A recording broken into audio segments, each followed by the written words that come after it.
Kekuatan di balik pintu. Prolog. Saya, Tenju Yuya, sedang diintimidasi. Ini bukanlah perkembangan terkini, sudah lama sekali. Sejak TK, tidak peduli seberapa sering aku meminta mereka untuk berhenti, mereka hanya akan menganggapnya lebih lucu dan memperburuk keadaan, dan tidak peduli seberapa sering aku memberitahu guru tentang hal itu, mereka tidak akan membantu. Sebaliknya, mereka malah mengatakan bahwa akulah yang salah. Tidak apa-apa jika aku hanya dianiaya oleh orang-orang di sekolah dan para guru. Tapi aku sudah sampai pada titik di mana aku bahkan tidak mendapatkan kasih sayang apapun dari keluargaku. Tepat setelah aku lahir, orang tuaku mengira aku akan menjadi anak yang lucu. Bagaimanapun, aku adalah anak sulung mereka. Namun, mereka akhirnya menyerah pada pemikiran tersebut. Wajahku semakin jelek seiring berjalannya waktu, apapun yang kulakukan. Meskipun aku hanya makan dalam jumlah normal, tubuhku menjadi semakin gemuk. Aku mencoba berolahraga, tetapi berat badanku terus bertambah, seolah-olah tubuhku sendiri sedang mengejekku. Meskipun aku tidak mengubah jumlah makanan yang aku makan.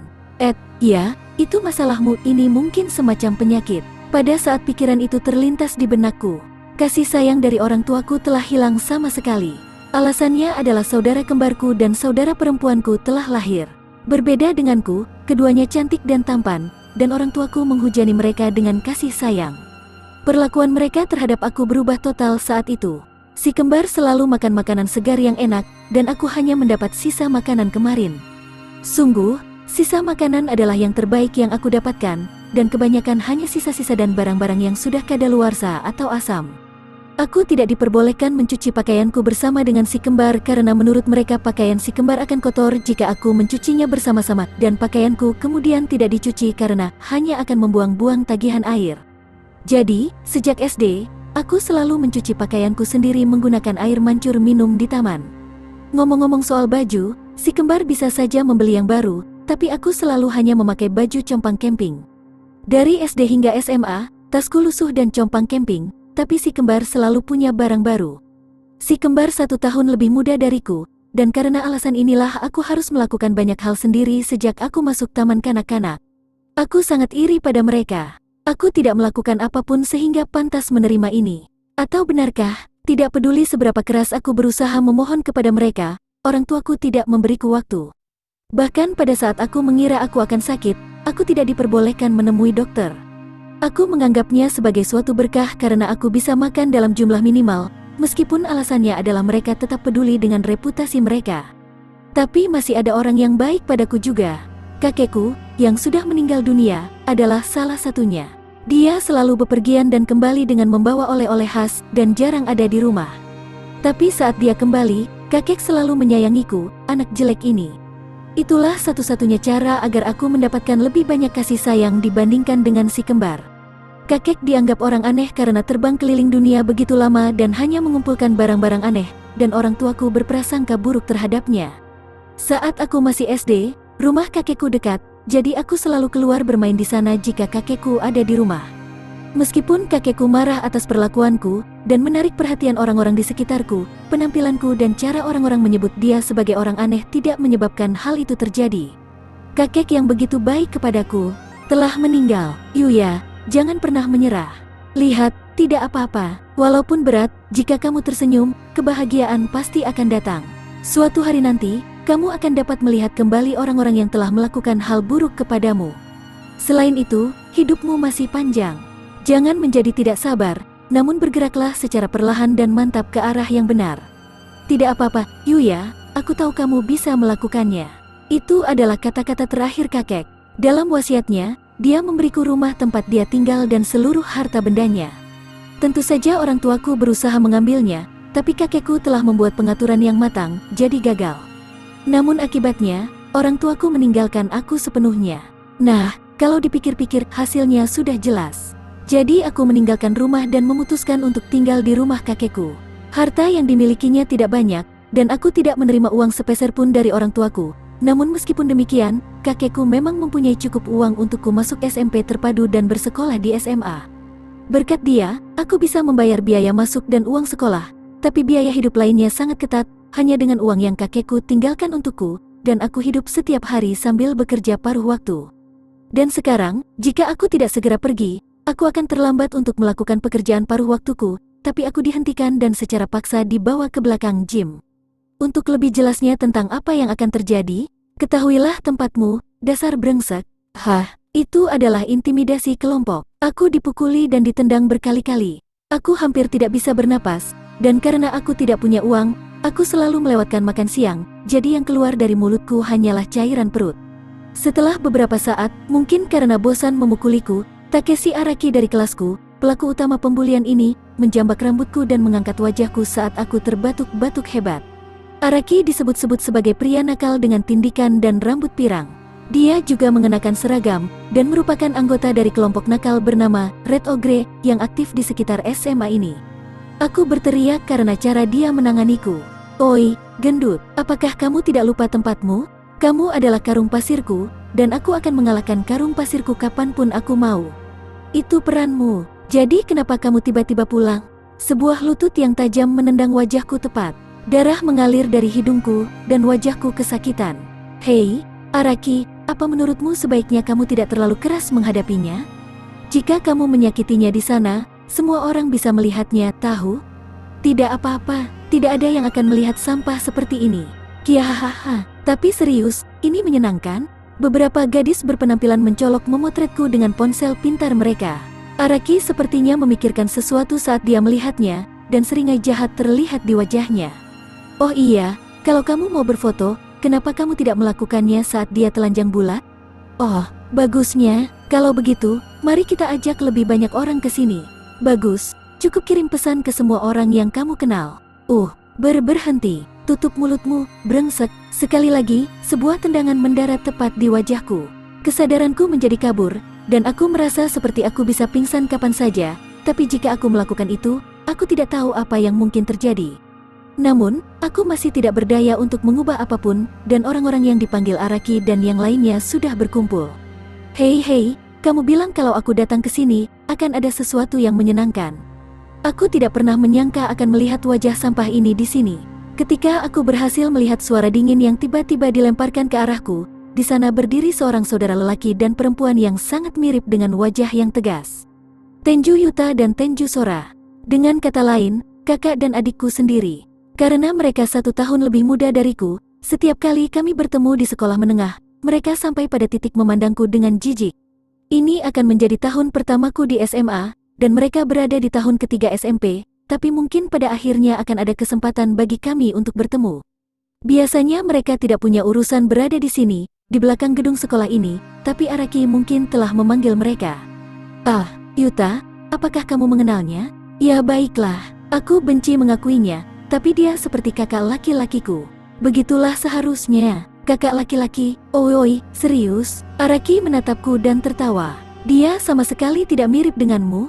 "Yah, kamu tahu, itu hanya hubungan di atas kertas, jadi aku tidak peduli sama sekali." Begitu. Baiklah, tidak apa-apa, mari kita bersenang-senang hari ini." Saat itu, hampir 20 orang telah berkumpul, dan Araki mulai menelanjangiku. Aku melawan mati-matian dan memintanya untuk berhenti, namun setelah dia memukuli aku lagi, aku benar-benar dibungkam, dan akhirnya seluruh pakaianku dilucuti. Araki tertawa penuh kemenangan. Oi, jangan coba-coba menyembunyikannya. Tubuh yang menjijikkan, kata-kata menghina dan merendahkan mengalir dari sekelilingku. Dengan penyesalan dan rasa malu, aku dengan putus asa mengertakkan gigi dan menahannya.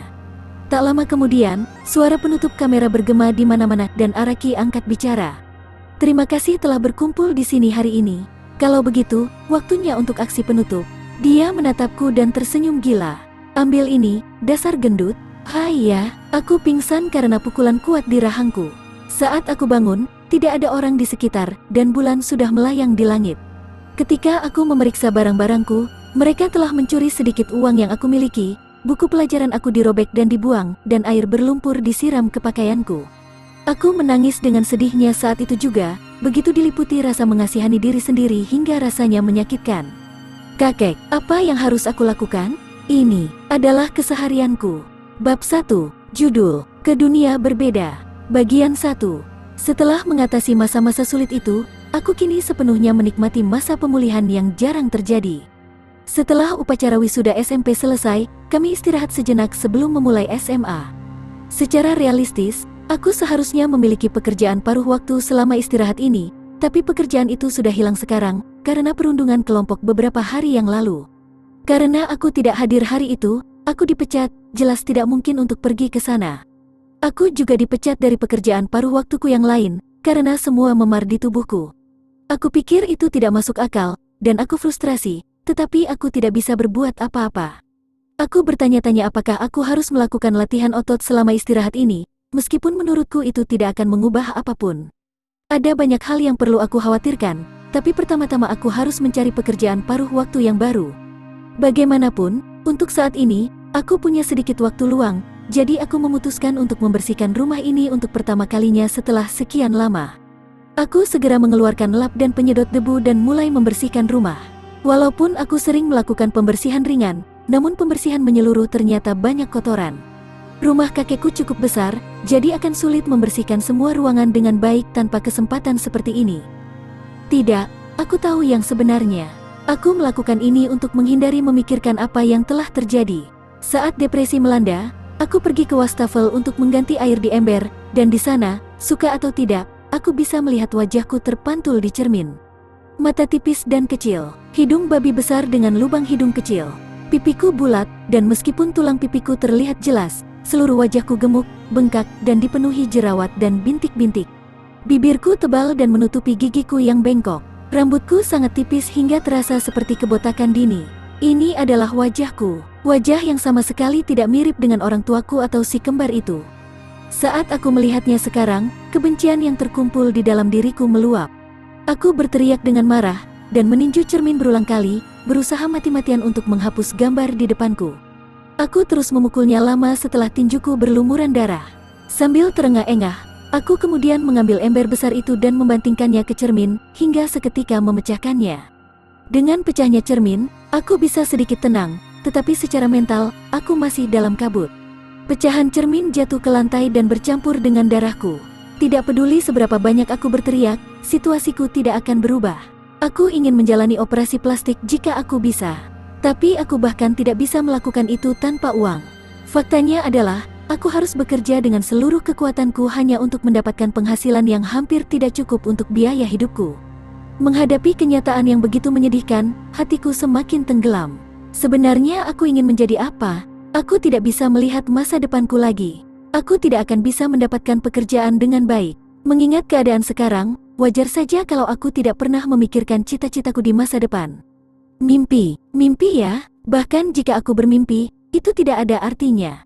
Aku tidak memiliki kemampuan atau kemauan untuk mewujudkan mimpi. Brengsek, frustrasi dengan ketidakberdayaanku, aku menabrak tembok dengan paksa. Dan pada saat itu, tiba-tiba, dinding itu berputar, seperti pintu rahasia di rumah ninja, dan memperlihatkan sebuah ruangan yang aku tidak tahu keberadaannya. Apa? Aku sudah lama tinggal di rumah kakekku, dan aku belum pernah melihat ruangan seperti ini sebelumnya. Tempat apa ini? Aku telah menemukan ruangan tersembunyi yang misterius. Awalnya aku berhati-hati, tapi tak lama kemudian rasa penasaranku muncul, dan sebelum aku menyadarinya, aku sudah berada di dalam. Ternyata, ini adalah ruangan tempat kakek menaruh banyak barang yang dia kumpulkan saat dia terbang keliling dunia. Kakekku selalu bepergian dan pulang membawa oleh-oleh, tetapi aku tidak tahu di mana dia menaruh semuanya. Aku terkejut saat menyadari semuanya disimpan di ruang rahasia. Saat aku melihat dengan takjub barang-barang yang diperoleh dari seluruh dunia, tiba-tiba aku merasakan perasaan yang aneh. Apa-apaan ini? Perasaan itu membingungkan, perasaan yang belum pernah kurasakan sebelumnya, dan kini menuntunku melewati ruangan. Aku melewati banyak hal, beberapa di antaranya pernah ditunjukkan kakek kepadaku di masa lalu, dan ada pula yang benar-benar baru bagiku. Apa itu? Topeng itu menakutkan dan terlihat seperti hantu. Heun, wow, boneka apa itu? Itu seperti topeng hantu dan manekin yang lebih besar dariku. Ada juga beberapa kubus merah seukuran bola basket, dan meskipun aku tidak tahu prinsip di baliknya, ada juga beberapa batu aneh yang melayang di sekitar alas yang sama anehnya. Selain itu, bahkan ada peti mati yang bentuknya mirip sarkofagus Mesir, yang biasanya berisi mumi Fir'aun. Saat aku berjalan-jalan sambil melihat berbagai benda dan artefak di sekitarku, aku mulai merasakan perasaan lucu itu lagi, seperti ada sesuatu yang memanggilku. Aku melanjutkan, seperti dipimpin oleh tangan. Kakek mengumpulkan semua ini. Dulu, dia sering membual tentang koleksinya, tapi aku tidak menyadari betapa hebatnya koleksi itu. Kenangan tentang kakek yang ceria muncul kembali, dan itu hampir cukup membuatku menangis lagi. Itu adalah barang koleksi kakek, tapi penuh dengan barang-barang yang aku tidak tahu kegunaannya, jadi sekarang hampir seperti sampah. Jika kakek masih hidup, dia akan mengajariku banyak hal sekali lagi. Apa yang harus aku lakukan dengan semua ini? Heun, meskipun aku merasa sedikit tidak nyaman, seperti sesuatu yang menakutkan akan terjadi jika aku menyentuh barang-barang ini, mataku tertuju pada satu benda yang ditempatkan di bagian paling belakang ruangan. Itu adalah pintu yang ada seolah-olah ditarik keluar dari dinding. Ada ukiran burung hantu besar di tengah pintu kayu, dan pepohonan diukir di tepinya. Apakah kakek juga membawa ini kembali? Pintu ini, jika dia membawa ini kembali, kemana pintu ini akan menuju? Yah, itu hanya sebuah pintu, jadi aku hanya akan melihat dinding di belakangnya, jika aku membukanya. Tapi saat aku melihat pintunya, perasaan aneh yang kurasakan semakin kuat. Mungkinkah dari pintu ini, aku tidak bisa mengenali apapun pada pintu di depanku, tapi pintu itu menuntut perhatianku, dan mataku terpaku padanya. Aku ingin tahu apakah pintu inilah yang memanggilku selama ini. Apakah ada sesuatu di pintu ini? Dengan mengingat hal itu, aku meraih kenop pintu dan membukanya. Hah, itu adalah ruangan yang asing. Dekorasinya mirip dengan rumah kayu, dengan meja dan kursi kayu besar, serta lemari kayu. Senjata seperti pedang dan kapak bertumpuk seperti gunung. Hah, apa? Aku merasa kepalaku akan meledak saat melihat situasi yang tidak dapat dipahami seperti itu.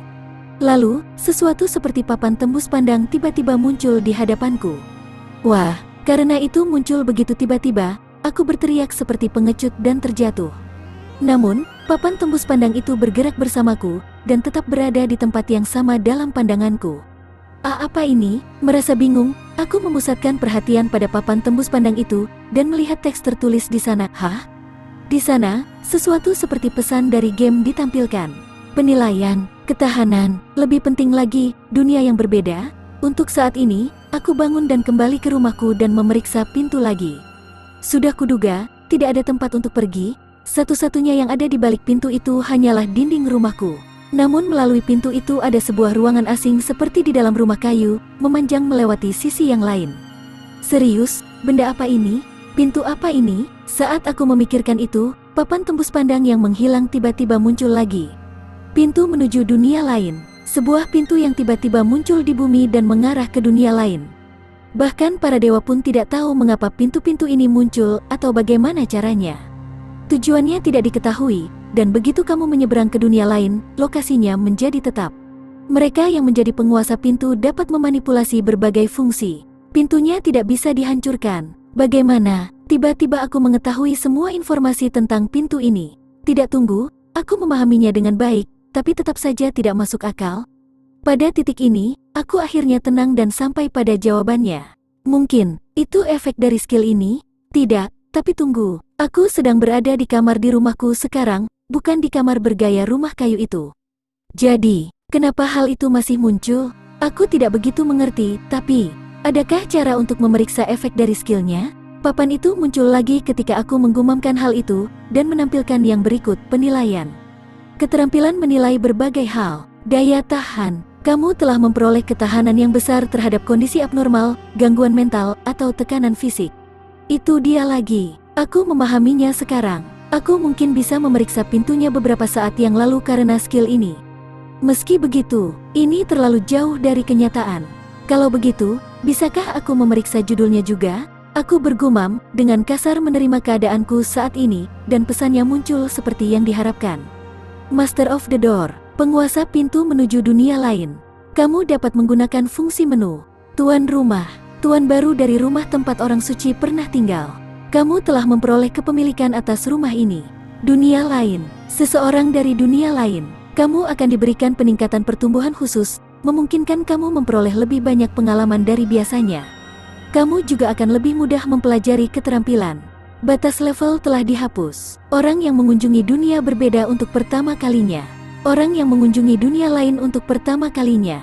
Judul berbeda yang memudahkan kamu menciptakan keterampilan dan sihir dibandingkan dengan efek judul serupa seperti pionir. Proses pertumbuhan kamu akan berjalan ke arah yang ideal. Selain itu, kamu akan dapat menggunakan item box. Oh, untuk beberapa alasan, meskipun kedengarannya luar biasa, hal itu tidak terlalu mempengaruhiku. Orang yang mengunjungi dunia berbeda untuk pertama kalinya, tampaknya merupakan gelar yang lebih unggul dibandingkan dengan pionir, dan itu juga rupanya membuat aku bisa menggunakan item box. Apa itu item box? Dan rumah manakah yang dibicarakan oleh deskripsi Master of the House? Lalu aku memperhatikan bagian deskripsi Master of the Door yang menyebutkan fungsi menu. Fungsi menunya, apa-apaan itu? Oh, wow, pesan lain ditampilkan di depanku. Ini, pintu ke dunia lain, pemilik Tenju Yuya fungsi itu ditampilkan. Konversi uang, bisakah aku mengubah sesuatu menjadi uang? Dan apa itu pembatasan transfer dan masuk? Saat aku bertanya, pesannya berubah untuk menampilkan deskripsi detail. Konversi uang, semuanya bisa diubah menjadi uang. Transfer, pintu dapat dipanggil ke lokasi pemilik saat ini kapan saja. Pembatasan masuk, hanya mereka yang ditentukan oleh pemilik yang dapat melewati pintu. Ini lebih canggih dari yang aku harapkan. Dengan kata lain, meskipun seseorang menemukan tempat ini, mereka tidak dapat melangkah lebih jauh. Selain itu, jika seseorang mencoba mencuri pintu ini, pintu itu akan kembali padaku. Sejujurnya aku tidak tahu cara menggunakan konversi uang ini, tapi tidak ada ruginya memilikinya, jadi tidak masalah untuk saat ini. Sejujurnya, semua yang aku lihat sampai sekarang terasa seperti sesuatu yang kamu lihat di game, jadi pasti ada sesuatu seperti panel status kan? Aku memikirkannya dengan penuh semangat, dan pesan lain muncul. Tenju Yuya, pekerjaan, tidak ada tingkat 1 sihir, 1 serangan, 1 pertahanan, 1 kelincahan, 1 intelijen, 1 keberuntungan, 1 tekanan darah, 0 keterampilan, penilaian, daya tahan, item box judul, penguasa pintu, penguasa rumah, penghuni dunia lain, orang yang mengunjungi dunia berbeda untuk pertama kalinya, tidak ada harapan. Hal ini tidak mungkin serius, semua statistikku adalah 1. Bahkan di sekolah, aku tidak pernah mendapat nilai seburuk ini. Yah, entah kenapa aku tahu dari mana asalnya. Selain itu, PB apa ini? Dan item box ditambahkan ke kolom keahlianku karena suatu alasan. PB, singkatan dari poin bonus. Saat naik level, kamu akan menerima 10 peta bita, dan dapat menetapkannya ke status apapun yang kamu suka. Jika kamu adalah orang dunia lain, kamu akan menerima 20 peta bita. Jika kamu memiliki gelar orang yang mengunjungi dunia berbeda untuk pertama kalinya, kamu akan menerima 100 peta bita. Item box, kamu dapat memanipulasi wilayah ruang khusus yang memungkinkan kamu menyimpan dan mengambil barang sebanyak yang kamu suka. Namun, tidak mungkin menyimpan makhluk hidup. Tidak ada batasan kapasitas atau ukuran untuk barang yang ingin kamu simpan. Oh, pertama-tama aku menyadari bahwa aku dapat mendistribusikan poin ke dalam statusku, dan itu merupakan keuntungan bagiku. Item box juga berfungsi seperti inventaris game, seperti yang aku pahami. Nah, sekarang aku sudah mengkonfirmasi sebanyak ini, satu-satunya hal yang tersisa untuk dikonfirmasi adalah ruangan itu. Benar, tidak ada seorang pun di sana beberapa waktu yang lalu, tapi tidak peduli bagaimana aku memikirkannya, bukankah itu pelanggaran? Jadi jika pihak lain marah dan menyerang, aku harus menanggungnya, bukan? Aku juga mendapat gelar Master of the House, yang aku tidak yakin, aku belum mengkonfirmasi apapun tentang hal itu sama sekali. Untungnya, tidak ada orang lain yang bisa melewati pintu itu kecuali aku, jadi aku seharusnya bisa mengaturnya jika aku berlari kembali ke rumahku. Mari kita lihat lagi. Aku memutuskan untuk kembali ke ruangan itu lagi. Kekuatan di balik pintu. Bab 1 bagian 2. Tidak ada seorang pun di sini. Kan, aku mengintip dengan takut-takut keluar pintu untuk memastikan sekelilingku, tapi seperti yang kuharapkan, tidak ada tanda-tanda orang. Aku melangkah ke dalam ruangan lagi, sekali lagi diliputi oleh sensasi pepohonan dan kayu di sekelilingku. Saat aku memasuki ruangan, aku melihat sebuah lemari kayu di samping meja dan kursi, dan di dalam lemari itu terdapat sepasang kemeja tipis, celana panjang, dan celana dalam yang jelas-jelas bukan ukuranku. Agak mengecewakan, karena tiba-tiba terasa menyenangkan saat aku menyentuhnya. Oh, aku tidak menyadarinya sampai sekarang, tapi ada jendela di sini. Aku mendekati jendela dan melihat keluar. Kemudian, wah, area di luar jendela dipenuhi pepohonan. Rumah yang aku tinggali tidak seperti daerah pegunungan. Letaknya di kawasan pemukiman, dan biasanya terlihat mobil-mobil lalu lalang, baik di depan maupun di belakang lahan. Namun, kabin ini sepenuhnya dikelilingi oleh hutan. Sudah kuduga, ini adalah dunia yang berbeda. Yah, satu-satunya kemungkinan lain adalah dunia ini terhubung dengan tempat lain di bumi. Aku pikir jendela itu mungkin hanya gambaran yang sangat realistis, tetapi ketika aku membuka jendela, aku harus membuang pemikiran itu. Udara murni mengalir ke paru-paru aku yang tidak dapat aku bayangkan untuk dihirup dari kota. Aku tidak dapat mendengar suara mobil apapun, juga tidak ada suara konstruksi apapun, hanya keheningan yang tenang. Aku menutup jendela dan melihat sekeliling ruangan lagi, dan melihat kertas di atas meja. Apa ini? Aku mengambil kertas itu dan mencoba membacanya, tetapi ada karakter aneh yang tidak aku kenali. Aku tidak bisa membaca ini. Apakah itu bahasa dari dunia lain ini? Meski pemahamanku kurang, sebuah pesan muncul ketika aku menatap surat itu beberapa saat lebih lama. Kamu telah memperoleh keterampilan pemahaman bahasa. Hei, keterampilan apa yang berguna ini? Aku segera menilainya. Pemahaman bahasa. Keterampilan yang memberi kamu pemahaman membaca dan menulis dalam bahasa apapun. Itu adalah keterampilan yang sangat berguna. Jika ini juga efektif di bumi, bukankah bahasa Inggris akan menjadi hal yang mudah? Bagaimanapun, karena aku mendapatkan keterampilan yang sudah lama ditunggu-tunggu, aku mengalihkan pandanganku kembali ke surat itu dan mampu memahami naskah misterius yang tidak bisa kubaca sebelumnya. Ringkasnya, pemilik rumah sebelumnya telah memutuskan untuk berpisah dengan kabin ini, karena hidupnya akan segera berakhir. Karena dia tidak mempunyai keluarga, jika ada yang menemukan rumah ini, dia akan memberikan orang tersebut kepemilikan, beserta segala sesuatu yang ada di dalam rumah tersebut. Pendaftaran kepemilikan juga diperbarui, dengan kekuatan sihir, sehingga tidak mungkin orang lain selain pemiliknya memasuki rumah. Ini mungkin karena aku mendapat gelar Master of the House, jadi aku menjadi pemiliknya. Dari uraian judulnya, aku dapat memahami bahwa pernah ada orang suci yang tinggal di sini, namun betapa menakjubkannya dia. Secara pribadi, menurutku itu luar biasa untuk mencegah orang lain selain pemiliknya masuk, tapi apakah itu hal yang normal di dunia ini? Bagaimana aku bisa menjelaskannya? Aku pikir aku sangat beruntung karena pintu itu terhubung ke tempat ini. Aku sangat bersyukur untuk itu. Baru saja aku menyadarinya, tapi ada hal lain, dunia ini juga memiliki keajaiban. Tidak, situasinya sendiri terlalu tidak realistis. Meski menggambarkan keberadaan sihir, tetap saja tidak terasa seperti dunia fantasi. Itu sedikit mengejutkanku, tapi tetap saja, kalimat tentang sihir menarik minatku. Apakah aku dapat menggunakannya juga? Yah, terserahlah. Pertama-tama aku lega mengetahui tidak ada orang lain di rumah ini, dan itu berarti tidak ada orang selain aku yang akan datang ke sini. Begitu aku tahu rumah ini milikku, semua kekhawatiranku langsung hilang begitu saja. Karena keadaan menjadi seperti ini, aku memutuskan untuk memeriksa semuanya di tempat ini. Apakah semua ini nyata? Ada begitu banyak jenis senjata di mana-mana. Aku mencoba mengambil pedang pertama yang aku lihat. Wah, ini berat. Jelas sekali, kekuatan fisikku cukup rendah, jadi mengangkat pedang saja sudah cukup membuatku terjatuh. Aku kira aku perlu melakukan pelatihan otot penuh. Ya, aku pernah melakukan itu di masa lalu, tetapi aku tidak mendapatkan otot sama sekali setelah 1 tahun penuh.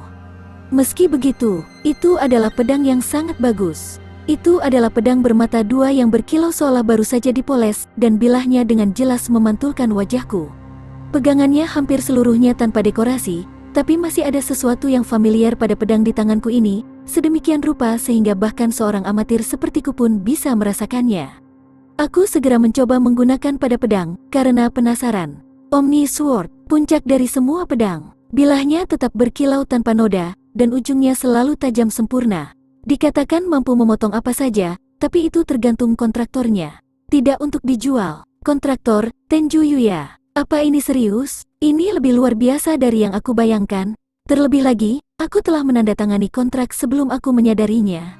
Biarpun kamu bilang itu tidak untuk dijual, tidak mungkin aku bisa menjual barang semacam ini kan? Ini terlalu menakjubkan. Tunggu, orang macam apa lagi orang suci itu? Tidak disangka dia akan membiarkan pedang ini tergeletak begitu saja di tumpukan senjata yang berantakan itu. Sesuatu yang luar biasa ini harus ditangani dengan tepat. Aku terkejut melihat orang suci yang tidak akan pernah bisa kutemui, tapi aku ingin mengayunkan pedang ini. Sebagai seorang pria, aku harus mencobanya setidaknya sekali kan? Aku tidak tahu kepada siapa aku membuat alasan, tapi aku hanya ingin memaksa orang lain untuk membenarkan tindakanku. Sepertinya itu tidak terlalu perlu. Nah, karena aku ingin memeriksa bagian luarnya, aku dengan takut-takut membuka pintu depan rumah. Oh, ternyata, tanah yang dibangun rumah ini cukup luas dan bagian depannya seperti taman. Ada juga ladang untuk menanam buah-buahan atau sayuran. Apakah ini semua termasuk bagian dari rumah? Jika tidak, aku tidak bisa keluar dengan sembarangan. Tapi ketika aku bertanya-tanya tentang hal itu, sebuah pesan muncul. Bagian dalam pagar yang mengelilingi rumah ini adalah tanah pemiliknya. Oh, jadi dengan kata lain, tak seorang pun boleh memasuki taman ini. Rapi, sekarang aku bisa keluar dan mengayunkan pedang ini sepuasnya. Aku tidak tahu siapa kamu, tapi terima kasih, Tuan Pesan. Aku pergi keluar dengan semangat tinggi yang tidak sesuai dengan usiaku. Lalu aku mencoba mengayunkan pedang berat itu sesukaku, tapi, wah, tidak ada harapan. Hasil akhirnya lebih seperti aku diayunkan oleh pedang, bukan sebaliknya. Aku bahkan tidak bisa mengayunkannya dengan benar. Tidak, kalau dipikir-pikir hasilnya sudah jelas. Aku terengah-engah. Ya, tadi menyenangkan. Meskipun aku tidak bisa berbuat apa-apa, aku berbaring di tempat dengan perasaan puas yang aneh. Kemudian pesan itu muncul lagi di hadapanku. Kamu telah memperoleh keterampilan ilmu pedang 1. Hah, keterampilan ilmu pedang. Hanya dengan mengayunkannya. Selain itu, berapa nomor di sebelahnya? Saat aku fokus pada ilmu pedang, satu penjelasan detailnya ditampilkan. Itulah keterampilan penilaian untukmu. Ilmu pedang 1. Keterampilan menangani pedang. Angka-angka tersebut mewakili kemahiran dengan nilai tertinggi 10. Dengan kata lain, apakah aku sekarang adalah seorang pemula yang super dalam hal menggunakan pedang? Tidak, sejujurnya menurutku terlalu lancang untuk menyebut diriku seorang pemula. Tetap saja, apakah skill ini adalah sesuatu yang bisa dipelajari dengan mudah? Mungkin itu efek dari gelar dunia lain. Mungkin itulah masalahnya. Meski begitu, aneh kalau aku bisa mempelajarinya dengan cepat. Bagaimana dengan senjata lainnya? Terinspirasi oleh keingintahuan baruku, aku mengembalikan pedang ke tempatnya semula dan pergi ke taman dengan senjata lainnya. Sebagai hasil menilainya satu persatu, aku mulai merasa bahwa apapun yang aku ambil akan menjadi barang yang luar biasa. Tombak absolut, satu-satunya tombak yang melebihi tombak ilahi. Konon tombak ini bisa menembus apa saja, tergantung kontraktornya.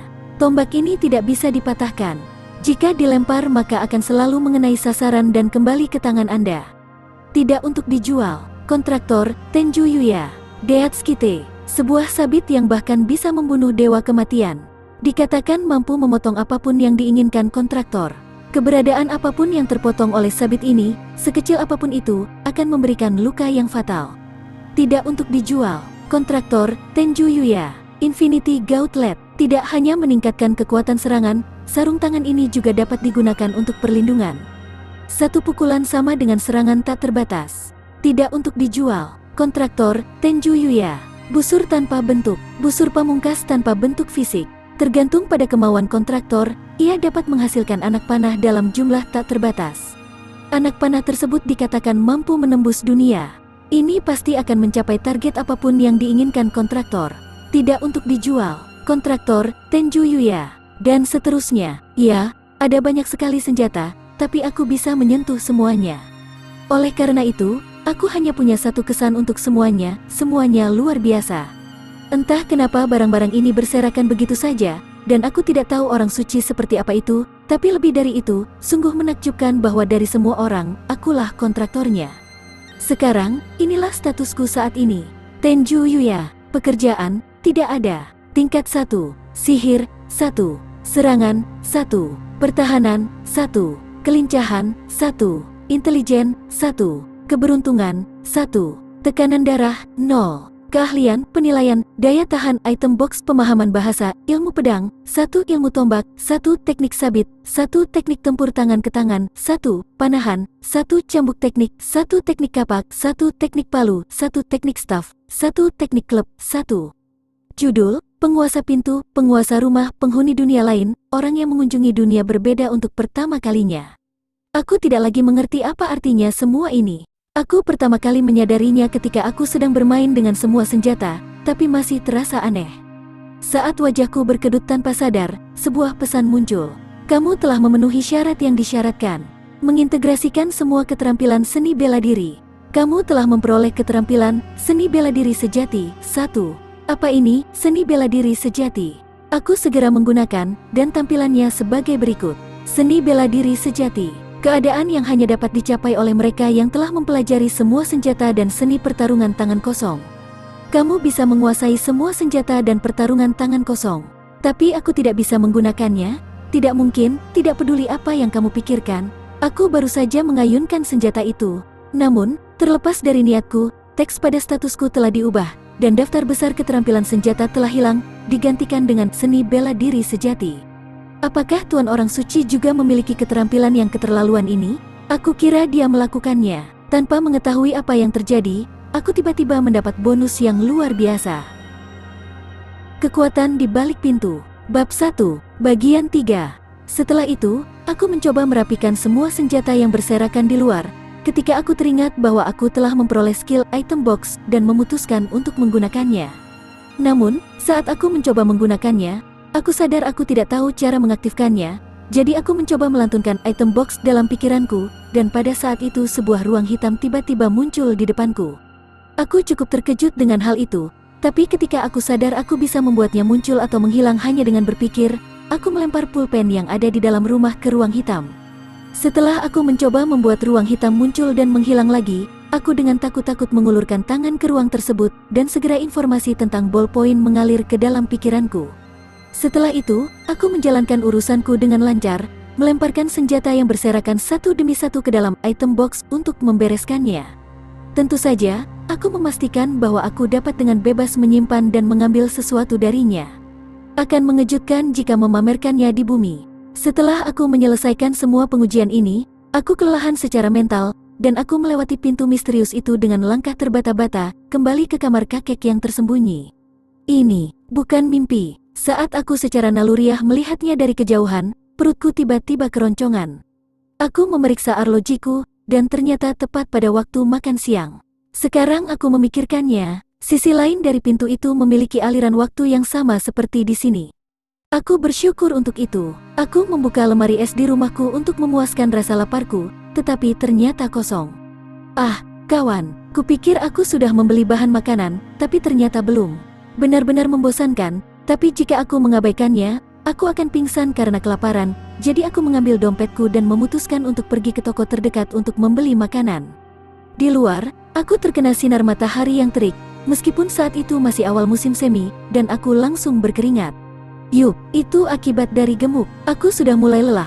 Namun aku berhasil sampai ke toko terdekat, di mana aku menemukan pemandangan yang tidak menyenangkan. Hei, tidak apa-apa bukan? Ayo minum teh bersama kami. Aku sudah bilang tidak, aku sudah menolakmu berkali-kali. Tolong, biarkan aku pergi. Jangan katakan itu, sayang. Seorang gadis seumuran denganku terjebak dalam sekelompok pria yang sangat menonjol. Bagaimanapun juga, toko serba ada yang aku kunjungi berada di kawasan perumahan, dan ada banyak orang yang lewat. Tak disangka mereka akan mencoba merayu seorang gadis di tempat terbuka seperti ini, dan tepat di depan toko serba ada, terlebih lagi. Gadis itu tidak menyukainya, dan berusaha menjauh dari para lelaki itu, tetapi mereka terus-menerus mengepungnya. Ketika aku melihat sekeliling, ada orang-orang di sekitar, tapi semua orang pura-pura tidak melihat mereka. Akhirnya, salah satu pria itu meraih lengannya. Hei, ayo pergi. Tidak apa-apa, tidak akan terjadi hal buruk. Aku tidak mau, tolong lepaskan aku. Permisi. Hah, semua pria menoleh untuk melihatku. Tatapan kolektif mereka tajam, dan jelas sekali mereka meremehkanku. Sejujurnya, aku takut, dan ingin mengabaikan situasi ini. Tapi jika kakekku ada di sini, dia tidak akan ragu untuk membantu. Dia adalah tipe orang yang akan selalu membantu seseorang jika mereka berada dalam kesulitan. Aku menyayangi kakekku, dan bangga padanya karena tidak mengubah keyakinannya, meskipun dia diperlakukan seperti orang munafik atau orang aneh. Dengan mengingat hal itu, aku berbicara tanpa berpikir. Ada apa, gendut? Apakah kamu punya urusan dengan kami atau apa? Hah, aku hampir memekik, tapi tetap terkendali. Tidak. Dia. Menurutku dia tidak menyukaimu. Mereka hampir menggeram karena tersinggung. Mereka mengabaikan gadis itu dan malah mengepungku. Kau mengolok-olok kami, ya? Dasar bajingan kecil. Tidak, bukan itu yang aku. Berhentilah mengomel, brengsek. Aku berteriak ketika salah satu pria itu tanpa ampun meninju wajahku. Aku berguling seperti bola, kesakitan, tapi orang-orang itu tidak menyerah, dan terus menendangku saat aku terjatuh. Jangan main-main dengan kami, brengsek, dasar babi yang menjijikkan. Matilah, keparat, wajahku, dadaku, perutku. Setiap kali sebuah tendangan tajam menghantam tubuhku, aku merasa seperti akan pingsan. Lalu, tiba-tiba, orang-orang yang dengan kejam memukuli aku tiba-tiba berhenti dan lari. Hei, polisi datang. Astaga, apa? Kamu pasti bercanda. Seseorang melaporkan kita, ayo enyahlah. Rupanya, Seseorang melaporkan mereka ke polisi, dan orang-orang tersebut segera melarikan diri dari lokasi kejadian. Seluruh tubuhku kesakitan, tapi tidak sampai aku tidak bisa menahannya. Sepertinya tidak ada yang rusak. Astaga, aku tidak perlu menunjukkan perlawanan seperti biasanya di tempat seperti ini. Tapi kalau dipikir-pikir lagi, ini agak aneh. Sampai saat ini, biasanya aku akan kehilangan kesadaran pada saat seperti ini, tapi sekarang, aku berhasil tetap terjaga, meski hanya sedikit. Mungkinkah skill endurance diaktifkan? Aku tahu aku bisa menggunakan di rumah sebelumnya, tapi ternyata aku juga bisa menggunakan skill di bumi. Gadis yang dilecehkan tadi datang berlari dan membantuku bangun. Apa kamu baik-baik saja? Aku akan segera memanggil ambulans. Tidak apa-apa, tidak apa-apa. Tidak apa-apa, jadi, aku tidak memerlukan ambulans. Tapi, tidak, sungguh, tidak apa-apa. Aku tersentuh oleh gadis yang begitu mengkhawatirkan orang jelek sepertiku. Sehingga menahan rasa sakit, aku berdiri. Dia, baiklah, bersandarlah di bahuku, aku akan membantumu berjalan. Tidak apa-apa. Sudah tidak apa-apa. Tapi, tidak apa-apa sekarang. Daripada itu, kamu malah dilecehkan, bukan? Harap berhati-hati mulai sekarang. Aku tidak begitu paham apa yang kukatakan, tapi aku menjaga jarak dari gadis yang mengkhawatirkanku. Dia baru saja diserang oleh seorang pria, jadi dia tidak ingin berada di sisi pria, bukan? Aku pikir itu adalah tindakan yang wajar. Yah, mungkin tidak masalah jika dia tidak mengenaliku sebagai laki-laki atau sebagai manusia. Polisi datang bergegas ketika aku sedang memikirkan hal-hal yang mencela diri sendiri. Petugas polisinya adalah 2 wanita dan 1 pria, jadi gadis itu mungkin akan lega dengan ini. Kami baru saja mendapat laporan. Aku dikelilingi oleh sekelompok pria, dan orang ini membantuku saat aku dalam masalah. Karena itu, gadis itu menjelaskan kepada polisi secara rinci bahwa hanya aku yang terluka, jadi sepertinya itu tidak terlalu menjadi masalah. Rasanya seperti sebuah cerita aneh bahwa hanya akulah satu-satunya yang terluka. Setelah serangkaian pertanyaan singkat, petugas polisi tersebut rupanya memutuskan untuk mengirim gadis itu pulang. Lalu mereka menoleh padaku. Kami juga akan mengirimmu pulang. Kamu tinggal di mana? Tidak apa-apa. Aku akan pulang sendiri, aku datang ke sini untuk membeli bahan makanan. Begitu, kalau begitu, harap berhati-hati. Ketika petugas polisi mulai membawa gadis itu bersama mereka, dia tiba-tiba menoleh ke arahku dan menundukkan kepalanya. Terima kasih atas bantuanmu kali ini. Tidak, jangan khawatir. Lagi pula aku tidak bisa berbuat apa-apa. Itu tidak benar. Faktanya, kamu membuatku sangat bahagia. Terima kasih banyak, aku pasti akan membalas budimu untuk ini. Tolong jangan pedulikan itu. Kalau begitu, aku permisi dulu. Aku biasanya tidak berbicara dengan orang lain, tetapi aku berhasil mengatakan sebanyak itu dan memotong pembicaraan untuk berpisah dengannya.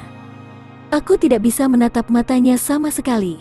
Pertama-tama aku jarang berbicara dengan wanita, dan ketika aku melakukannya, itu hanyalah umpatan yang ditujukan padaku.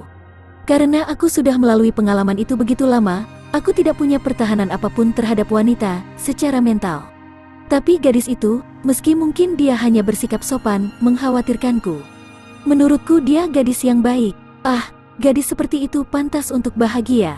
Berpikir seperti itu, sebelum aku membeli barang lain yang kuinginkan, aku meregangkan kakiku sedikit lagi dan pergi ke supermarket untuk membeli bahan makanan, lalu berhenti di toko swalayan lagi dalam perjalanan pulang, sebelum akhirnya pulang. Kekuatan di balik pintu. Bab 1, bagian 4. Setelah makan siang dan membereskan rumah, aku pergi ke balik pintu misterius itu lagi, dan keluar ruangan untuk melihat ke taman sekali lagi. Besar sekali, aku masih tidak percaya semua ini milikku sekarang. Tidak, bukan hanya taman dan rumahnya yang luar biasa, tapi ini juga merupakan dunia yang berbeda. Ini cukup misterius. Namun, saat aku memeriksa pintu itu dengan skill, ternyata bahkan Tuhan pun tidak tahu dari mana asalnya. Maksudku, bukankah ini menyiratkan keberadaan Tuhan? Tuhan ada di sini. Aku melihat sekeliling, dan tiba-tiba aku merasa kedinginan. Tubuhku langsung membeku, dengan perasaan tercekik, nafasku terhenti dan mulai. Keringat mengucur di sekujur tubuhku, dan sejenak aku bingung kenapa ini tiba-tiba terjadi sebelum dengan panik melihat sekeliling. Di pintu masuk yang menjadi batas antara bagian luar pagar dan taman, aku melihat biang keladi hawa dingin menyerangku. Makhluk dengan aura luar biasa seorang pejuang berdiri di sana menatapku. Tubuhnya sangat besar, tingginya lebih dari 2 meter, dan kulitnya berwarna merah tua, seolah berlumuran darah. Bisepnya yang menonjol setebal tubuhku yang gemuk, dan wajahnya menyerupai Oni, sebuah keberadaan fiksi, dengan dua taring indah dan tajam tumbuh dari rahang bawahnya. Di hadapan tatapan tajam binatang buas itu, bagian kecil dari pikiran rasionalku yang tersisa mencoba mengaktifkan. Ogre berdarah, tingkat 300, sihir 100, serangan 5000, pertahanan 5000, kelincahan 1000, intelijen 500, keberuntungan 100. Aku tidak mengerti, apa saja statistik konyol ini? Semua milikku bernilai 1. Pertama-tama, bukankah aneh mengadu level 1 sepertiku melawan level 300? Hatiku semakin tenggelam melihat namanya. Ogre berdarah, itu mengingatkanku pada Araki, penggangguku. Dia termasuk dalam kelompok dengan nama yang mirip, Red Ogre. Kebingungan aku semakin dalam ketika aku membaca detail statistiknya, dan kemudian monster itu meraung. Aku terjatuh dan hampir mengompol, tapi harga diriku yang terakhir tidak mengizinkannya. Namun, dengan diriku yang ketakutan masih duduk di tanah dan tidak bisa bergerak, Bloody Ogre bergegas ke arahku. Aku yakin bahwa aku akan mati. Namun, si Ogre mendengus saat ia berhenti sejenak, seolah-olah terhalang oleh dinding tak kasat mata. Ia tidak bisa memasuki halaman. Ah, begitu. Tidak seorang pun selain aku yang dapat memasuki properti ini. Saat itulah aku mengingatnya. Tapi itu tetap tidak berarti aku bisa berbuat apa-apa terhadap situasi ini. Faktanya, Ogre itu masih membenturkan tinjunya ke dinding tak kasat mata dengan kecepatan yang menakutkan dalam upayanya memasuki halaman. Raungannya yang menggelegar bergema di sekeliling. Sama seperti aku tidak bisa berbuat apa-apa untuk melawannya, si Ogre juga tidak bisa berbuat apa-apa pada rumah ini dan terus menyerangnya dengan sia-sia. Entah kenapa, sepertinya tidak akan ada masalah jika aku mengabaikannya saja. Dengan cara itu, saat aku sedikit rileks, Bloody Ogre juga berhenti menyerang dan meraih pohon terdekat. Setelah dengan mudah mencabutnya, monster itu melemparkannya ke arah rumah. Aku berteriak ketakutan, meskipun aku sendiri. Biarpun makhluk hidup tidak bisa masuk, apakah itu berlaku untuk benda lain? Aku benar-benar takut dengan serangan Ogre berdarah, tapi performa pertahanan rumah ini melebihi ekspektasiku, dan bahkan pohon yang dilemparnya pun terpental. Ia benar-benar tidak bisa berbuat apa-apa terhadap rumah ini. Serangan langsung dan tidak langsung diblokir. Bagaimanapun, aku mulai memahami bahwa Ogre berdarah bukanlah ancaman saat aku berada di sini, tapi dia tetap tidak menyerah dan melanjutkan serangannya. Sekalipun aku tahu hal itu tidak akan mempengaruhiku, hal ini tidak terlalu baik untuk kesehatan mentalku. Apakah ada sesuatu yang aku bisa lakukan? Tiba-tiba sebuah pikiran muncul di benakku. Bisakah seranganku dari dalam meninggalkan properti? Benar, semua serangan dari luar sepertinya bisa dicegah, tapi apa jadinya jika ada sesuatu yang menyerang dari dalam keluar? Untuk menjawab pertanyaan itu, aku mengeluarkan Absolute Spear dari item box. Alasanku mengeluarkan tombak absolut dan bukannya busur tanpa bentuk sebenarnya agak memalukan. Aku tidak bisa menarik busur tanpa bentuk dengan kekuatan fisikku saat ini. Meski begitu, entah bagaimana aku masih bisa belajar panahan. Di sisi lain, tombak absolut itu berat, dan sepertinya mustahil bagiku untuk melemparkannya ke arah Ogre berdarah, tapi tombak ini dapat menentukan targetnya, dan targetnya telah ditetapkan, bahkan jika tombak itu hanya lepas dari tanganku sedikit saja. Beberapa milimeter, ia pasti akan terbang ke sasaran itu, dan kembali ke tanganku secara otomatis. Aku sudah memastikan hal itu ketika aku bermain-main dengan semua senjata lainnya, dan mencoba Absolute Spear tepat setelah mengayunkan Omni Sword. Dalam hal itu, haruskah aku membuangnya? Sebagai semacam eksperimen, aku memutuskan untuk melemparkan tombak ke arah Ogre yang terus meronta-ronta di depanku. Biasanya, melemparkan senjata mematikan ini ke makhluk adalah sesuatu yang tidak akan pernah kulakukan, tapi rasa takut pada monster itu mengalahkan kepekaanku yang biasa. Baiklah, keputusanku sudah diambil, aku memegang tombak itu dengan kuat. Absolute Spear adalah senjata yang dirancang khusus untuk menembus musuh tanpa dekorasi yang indah. Namun, ini sangat mudah digunakan, dan bahkan jika seorang pemula seperti aku memegangnya, itu tetap cocok. Tapi itu masih berat, dan aku berhasil melemparkannya sambil terhuyung-huyung. Ogre berdarah sepertinya terus waspada, mungkin karena merasakan udara mengintimidasi yang dilepaskan dari tombak absolut. Meskipun aku melemparkannya dengan sekuat tenaga, itu terlalu berat untuk dibawa lebih dari beberapa sentimeter, sebuah lemparan yang buruk. Monster itu langsung mengerti apa yang terjadi dan bersiap. Namun, seolah-olah mengatakan bahwa kekuatanku tidak diperlukan sama sekali, tombak itu masih mencapai Bloody Ogre dalam sekejap dan menembus seluruh tubuhnya tanpa melambat. Mengerang nafas terakhirnya, Ogre berdarah terjatuh dengan lubang besar di dadanya, Matanya masih terbuka lebar, seolah tidak mampu memahami apa yang baru saja terjadi. Aku melakukannya. Sejujurnya, mengatakan itu sekarang mungkin akan menimbulkan masalah lain, tapi tidak perlu khawatir. Tubuh Bloody Ogre larut menjadi partikel cahaya dan menghilang di tempat. Kakiku berubah menjadi jeli, dan aku mendapati diriku duduk di tanah lagi. Entah kenapa, aku mulai tertawa terbata-bata. Perasaan hidup dan kesadaran bahwa aku telah membunuh makhluk hidup bercampur menjadi satu, dan yang bisa kulakukan hanyalah tersenyum. Namun, meskipun aku membunuh sesuatu, aku tidak terkejut seperti yang kuduga. Mungkin beruntung aku tidak merasakannya. Aku tertegun di tempat untuk sementara waktu, tapi akhirnya aku menyadari bahwa banyak benda jatuh ke tanah di mana Bloody Ogre mati. Aku ingin bergerak untuk melihatnya, tapi kakiku masih belum kuat. Menyedihkan sekali. Rasanya jika aku bergerak sekarang, pinggulku akan lepas, dan lututku akan lemas di bawahku. Saat itulah sebuah pesan tiba-tiba muncul di hadapanku. Naik tingkat. Aku tercengang sekali lagi. Kekuatan di balik pintu.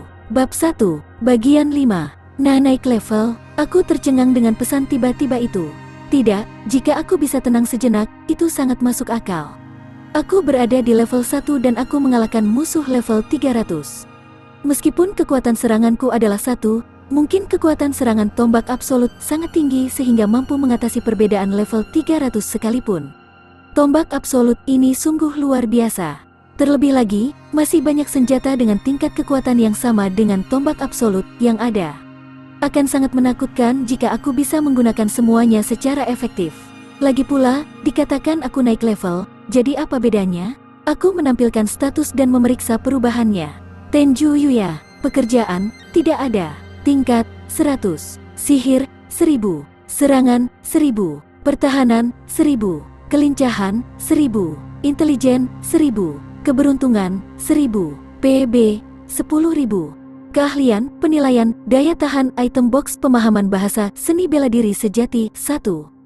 Judul, penguasa pintu, penguasa rumah, penghuni dunia lain, orang yang mengunjungi dunia berbeda untuk pertama kalinya. Tidak. Itu keterlaluan. Tapi musuhnya level 300, jadi apakah ini normal? Dan untuk setiap level yang aku peroleh, semua statistikku naik sebesar 100. Aku tidak tahu apakah itu normal bagi penduduk dunia ini. Meski begitu, jelas sekali kalau tekanan darahku sangat tidak biasa dibandingkan orang lain. Aku mengetahuinya dengan pasti berkat deskripsi orang yang mengunjungi dunia berbeda untuk pertama kalinya. Aku bisa mengatur PB ini sesukaku, kan? Aku bisa melakukan itu, tapi saat ini aku lebih khawatir tentang barang-barang yang berserakan di sekitar tempat Bloody Ogre berada. Aku pergi untuk memeriksanya terlebih dahulu. Masih gemetar, aku berjalan ke sana selangkah demi selangkah dengan ragu-ragu.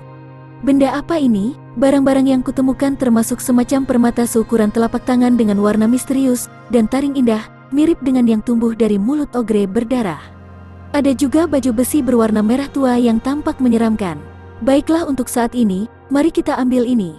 Berkat dia sekarat di dekat gerbang, aku bisa mengumpulkannya dengan cepat.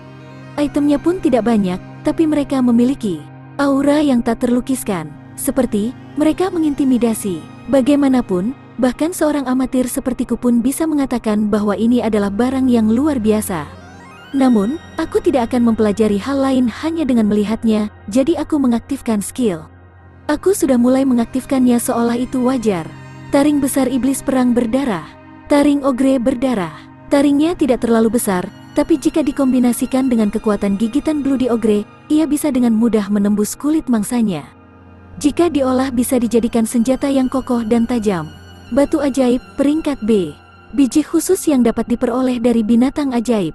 Urutannya adalah F, E, G, C, B, A, S. Semakin tinggi pangkatnya, semakin mahal harga sebuah batu. Pelindung tubuh iblis perang berdarah. Setetes dari Bloody Ogres, terbuat dari kulit dan serat otot mereka yang kuat. Armor ini tidak dapat tergores oleh serangan biasa. Kekuatan serangan pemakainya diubah. Sarung tangan iblis perang berdarah.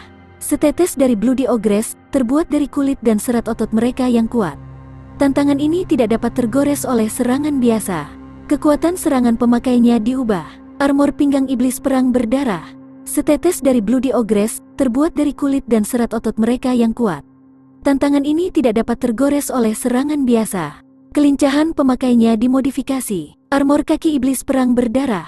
Setetes dari Bloody Ogress, terbuat dari kulit dan serat otot mereka yang kuat. Pelindung kaki ini tidak dapat tergores oleh serangan biasa. Kelincahan pemakainya dimodifikasi. Barang-barangnya sangat luar biasa. Batu dan taring ajaib. Di mana aku, sebagai orang biasa, dapat menggunakannya? Tidak tunggu, aku bahkan tidak bisa menggunakan armor di bumi modern. Awalnya aku tidak tahu cara memakainya. Senjata itu mungkin masih ada gunanya, dan untuk batu ajaib, aku hanya bisa melihat peringkatnya sudah tertera. Terlebih lagi, ukuran armornya tidak cocok untukku, sebagai pria gemuk dan tidak mungkin untuk memakainya. Serius, bagaimana aku bisa menggunakan ini? Konon, pelindung tubuh itu berbentuk seperti otot perut ogre berdarah, dan secara keseluruhan, sarung tangan itu agak berduri. Pelindung pinggang terlihat sama tajamnya dengan pelindung tubuh dan sarung tangan, dan jubah merah terpasang. Bahkan pelindung kakinya pun sangat keren, dengan kesan desainnya disesuaikan dengan kaki pemakainya. Aku berhasil mengumpulkan semua ini, tapi aku tidak yakin bagaimana cara menggunakannya. Aku merasa tidak baik jika terus menunda alokasi PB. Oleh karena itu, aku memutuskan untuk melanjutkan dan mendistribusikan PB kali ini. Heun, aku tidak bisa menggunakan sihir meskipun aku meningkatkannya, dan aku tetap ingin meningkatkan kekuatan seranganku. Aku awalnya menyukai gaya pertarungan fisik dalam game, jadi aku hanya meningkatkan kekuatan seranganku. Sebenarnya, karena aku tidak pernah memiliki atau bahkan memainkan bentuk hiburan apapun seperti video game, ini hanyalah khayalan aku sendiri. Bagaimanapun, jumlah sihir itu sudah cukup, karena aku tidak bisa menggunakannya, dan yang terpenting, karena aku terus-menerus diintimidasi, aku merasa itu adalah ide bagus untuk juga meningkatkan pertahananku. Tapi, bahkan keberuntungan, awalnya, keberuntungan, tidak seperti kekuatan fisik, tidak akan meningkat tidak peduli seberapa keras kamu mencoba. Tapi sebenarnya, keberuntungan itu sekarang meningkat dengan jumlah yang sama seperti yang lainnya ketika aku naik level. Ketika aku memikirkan hal itu, aku ingin sekali memberikan lebih banyak poin pada keberuntungan. Ini membuatku sangat bersemangat. Pertama-tama, bagiku, yang belum pernah bermain game, situasi ini menjadi semakin seperti sebuah game. Tentu saja, aku takut menghadapi niat membunuh sebelumnya, tetapi situasi aneh ini masih menarik. Ya, levelku meningkat, dan kekuatan seranganku meningkat, tapi tidak ada perubahan khusus lainnya. Sebenarnya aku tidak terlalu peduli, rasanya menyenangkan bisa memasukkan poin ke dalam statistikku seperti di game. Aku berpikir optimis, dan menetapkan PB sesuai keinginanku. Dan hasilnya, Tenju Yuya, pekerjaan, tidak ada. Tingkat, 100. Sihir, 1500. Serangan, 3000. Pertahanan, 3000. Kelincahan, 3000. Intelijen, 1500. Keberuntungan, 4000. Tekanan darah, 0. Keahlian, penilaian, daya tahan item box pemahaman bahasa, seni bela diri sejati, 1. Judul, penguasa pintu, penguasa rumah, penghuni dunia lain, orang yang mengunjungi dunia berbeda untuk pertama kalinya. Begitulah yang terjadi. Sihir adalah sesuatu yang tidak bisa aku gunakan, dan kecerdasan, meskipun akan lebih baik jika pengetahuan murniku juga meningkat. Karena itu, jika aku memikirkannya seperti di dalam game, itu hanya akan meningkatkan kekuatan sihir. Jadi itu sebabnya aku tidak mengalokasikan banyak untuk itu. Sebaliknya, aku mencoba meningkatkan keseimbangan dengan meningkatkan serangan, pertahanan, dan ketangkasan. Aku tidak yakin, tapi tampaknya tidak mungkin bagiku untuk mendapatkan keberuntungan meskipun aku sudah berusaha keras. Jadi itu sebabnya aku menetapkan sebagian besar poin yang tersisa sebagai keberuntungan. Bagaimanapun, itulah yang aku putuskan. Tidak terjadi apa-apa, ya. Lagi pula, tampilannya seperti di game, jadi menurutku itu tidak akan mempengaruhi tubuhku, kan? Ya, pokoknya, aku lelah. Karena banyak hal yang terjadi hari ini, ayo pulang. Tunggu, ini aslinya ada di dalam rumahku. Sambil mempunyai pikiran bodoh seperti itu, aku berusaha keras untuk menggerakkan tubuhku, yang tidak lagi cacat karena rasa takut seperti sebelumnya, dan mendekati pintu menuju dunia lain. Tiba-tiba sebuah pesan muncul di hadapanku. Barang dapat diubah menjadi uang. Apakah kamu ingin menguangkan taring besar iblis perang berdarah batu ajaib? Peringkat B, pelindung tubuh iblis perang berdarah, sarung tangan iblis perang berdarah, pelindung pinggang iblis perang berdarah, pelindung kaki iblis perang berdarah. Hah, diubah menjadi uang? Aku tidak tahu apa artinya untuk sesaat, tapi kemudian aku teringat ada sesuatu yang disebut konversi uang di fungsi pintu yang bisa aku gunakan dengan memperoleh gelar Master of the Door. Apa yang akan terjadi jika aku menggunakan konversi uang ini? Aku tidak tahu, tapi yang jelas aku tidak menggunakan barang-barang itu. Namun, Aku melepas potongan baju besi dari kandidat karena aku mungkin akan memakainya suatu hari nanti, dan menggunakan konversi uang pada sisanya. Taring besar iblis perang darah menguangkan 500.000 yen. Batu ajaib peringkat B diuangkan seharga 1 juta yen. Aku mengeluarkan suara bodoh secara refleks. Kumpulan kertas jatuh dari ruang kosong, seolah memberikan pukulan terakhir padaku. Aku tidak mengerti apa yang sedang terjadi.